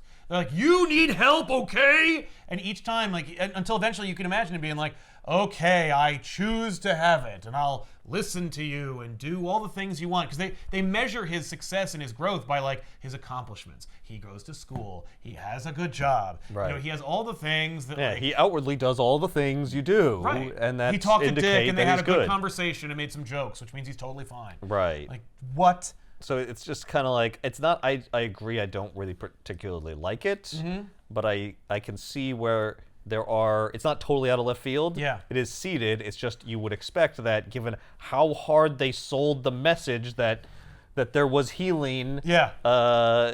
Nope, there wasn't. Right, but also, Or I not mean, Dr. enough. Stoner's there, and he's also proof that, you know, it doesn't work all the time. Right, yes. But also, Yeah. he's there for that. We don't need... Like, they can't save the Joker, and we don't have a problem with that. Yeah. Why are we so rejecting the idea that, like, Jason couldn't be saved? Yeah, I don't know. It's weird, and... But it is weird that he hid it so well. Yes. But, you know, he's really good at that, apparently. Well, yeah. I don't like it as an ending. No. I would like it as a plot point if there was a continuation and Sure. an explanation and a resolution to the fact that he is as a weird cliffhanger that will probably never be resolved. Never, ever. I feel like it's kind of a cop-out. I agree. It's a twist. Yeah. Because, like, I want to say that the editor was like, nah, can't have a happy ending. You gotta end it something else. Something Or sad's I gonna can happen. not even a no. Just, you know what? Can we? Let me throw something out there. Yeah. Can I toss something Let me out there try just to hear it out loud? He becomes the Joker at the end, and it's like that was every idea. Like when Yeah. the Red Hood showed up, they were like, oh, so he's gonna kill the Joker and then he'll become the Joker. Like that was everyone's idea when Jason Todd was revealed to be the Red Hood. They were like, oh, because Red Hood becomes Joker, so Jason will kill the Joker and he'll become the Joker. Or when they did 3 Jokers, they're like, oh, okay, so now Joker will be Red Hood. No, never. And then they finally do it, and it's like, that was kind of lame. And also, I never wanted you to do that. Like, I thought I did because it was like a first idea, and I thought it was original, and it's like, it's not. It's a horrible idea. It's just, it's boring and cliche, and it'll never be satisfying. Like, it would never be satisfying. Like, Jason Todd knows who Batman is. Like, because that's a real problem. They show a sequence. The last page is Jason Todd's Joker reflected by Dick Grayson's Batman. So he's like, so what I'll do is I'll sneak into Wayne Manor and blow it the fuck up. And then I will never fight Batman again and win. Like, right? Like, because otherwise, what are you doing?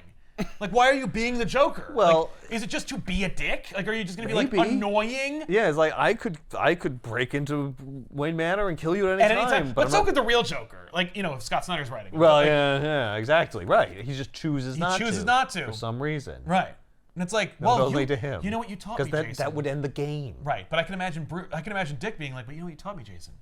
Is Sometimes you just gotta kill a psycho. Yeah. Is that like... I learned a lesson too. I hate all the hesitate, text go and dialogue that the Joker is yelling at Robin where Batman doesn't stop him. I know, he's just like, Robin, you gotta shoot me! Go ahead and blow me away! Get your gun and shoot me in the head! The head though, right here! And Batman's like, what are you, Darth Vader watching Luke get zapped? Like, Yeah. you know what Batman's doing? Stop, don't, come back. Right. Please I don't, feel no. like you kind of wanted him to shoot him. Yeah, who Or didn't? I want to see. And then, yeah, let's see if he does shoot a lesson him. for and then him. he yells at him, I had a plan, damn it, a dozen plans to stop him. Yeah? How many of them actually worked? When were you going to implement them? Yeah.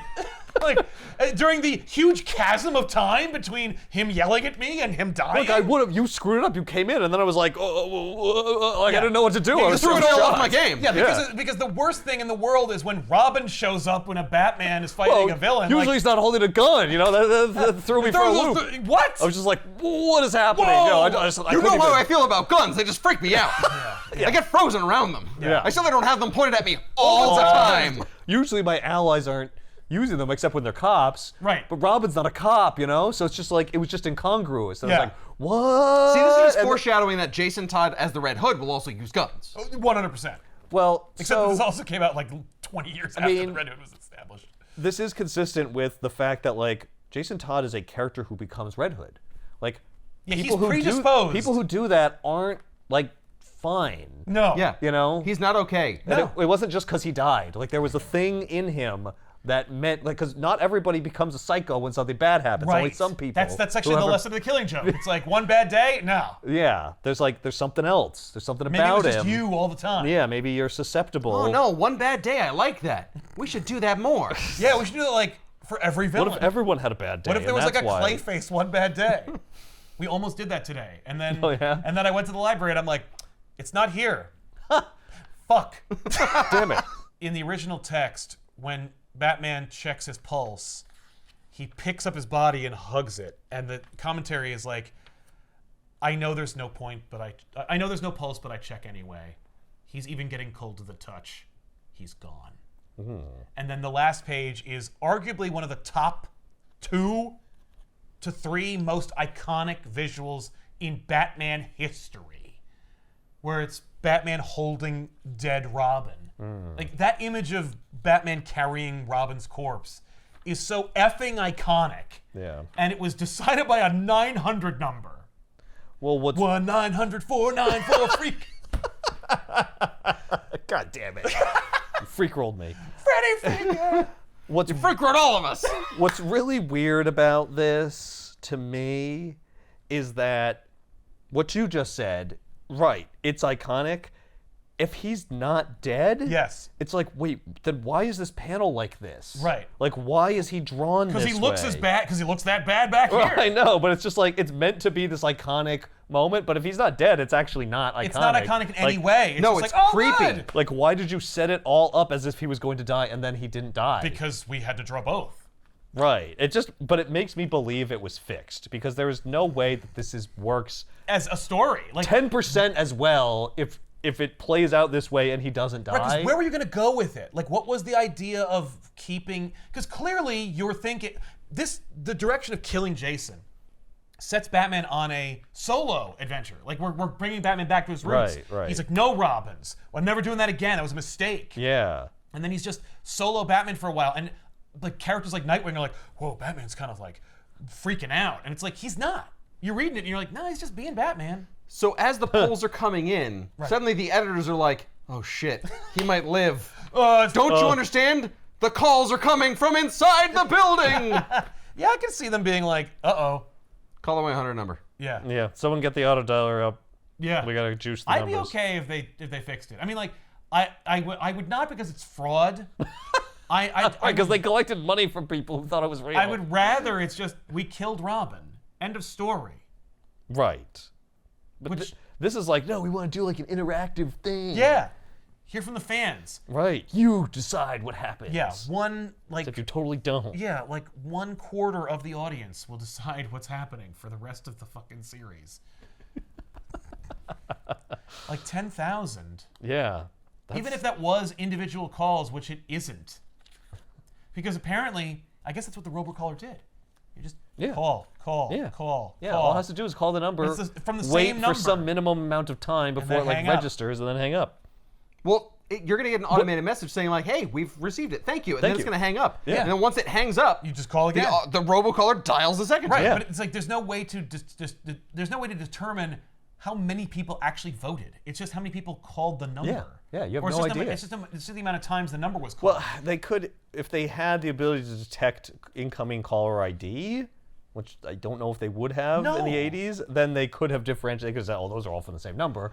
But if they did, then the robocollar would not have been successful. Correct. Which means they could not. Also, they wouldn't have dedicated money and manpower and time to that concept because they couldn't have cared less because they made it a 900 number. Yeah. Yeah. I mean, when you think about it, like, it has to have been fixed. There's no way that a comic book company is going to make that kind of sweeping decision and not take control of that decision. Yes. There's no way they would. Well, there's certainly no way they would have done it in the last 30 years. But they also drew 2 issues. But they also drew 2 pages at least. They did, yeah. They didn't want to make it completely bullshit. But they never released it. Yeah, that's the thing. The government might come knocking and say, like, I feel like this was fixed. I feel like you've committed fraud. Class action lawsuits. Yeah, people who they have to be able to produce those pages. That'd be interesting. Like, you know how we have a class action lawsuit against people who've like all used a service. You know, like we were all using this one website for like 3 within this range of time. You're entitled to money. You're entitled to $2. Did you buy Batman between 1988 and 1989? You were lied to. Yeah, and you were entitled to however much the cover price is, like 39 cents. I hate to tell you this, you were lied to the entire time. Batman doesn't exist. Right. Or you've been lied to for the last 35 years. You were owed. That's $1.50 for a Death of the Family. Wow. Yeah. $1.50. Holy shit. No. $1.50? Yeah. That's this one issue. Right. You were lied to for 30 years. Ever since. So if you every single cover price you can get reimbursed for. Yeah. Oh yeah. Holy shit. DC is just imploded as a result. There's no way. There's no way you could ever repay them. That would break the comic book. You'd have to you have to calculate like what percentage of your enjoyment of the book was like robbed from you. You can't quantify that. You have to just go. Here's an aggregate. It's if you were buying if you bought Batman books from the like day and date release of the issue that Robin dies in for that calendar year, you are entitled for 1 to year. You're compensation. You were entitled for the cost to of the book. For the cost of the book. So also, and if you can prove that you called the number, you can get your you can get your $5 back or whatever. Your 50 cents. 50 cents. I'm sorry. In 1988, 50 cents was the equivalent of $5. Yeah. We're not giving you 50 cents now. That would be a slap in the face. Exactly. It's worthless. That's it. The show's over. Yeah.